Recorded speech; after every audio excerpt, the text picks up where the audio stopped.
Now we start learning OOP in C++. OOP stands for Object-Oriented Programming.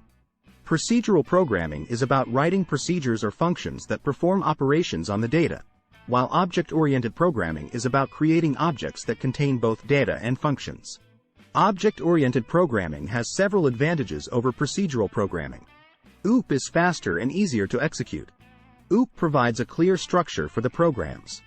OOP helps to keep the C++ code dry, don't repeat yourself, and makes the code easier to maintain, modify, and debug. OOP makes it possible to create full reusable applications with less code and shorter development time.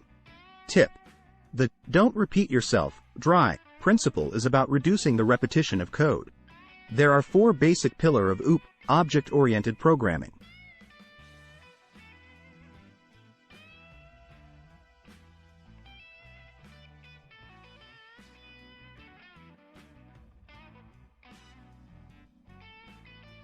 In C++, classes are used to define the structure and behavior of objects. A class is like a blueprint or a template that defines the properties and methods that objects of that class will have.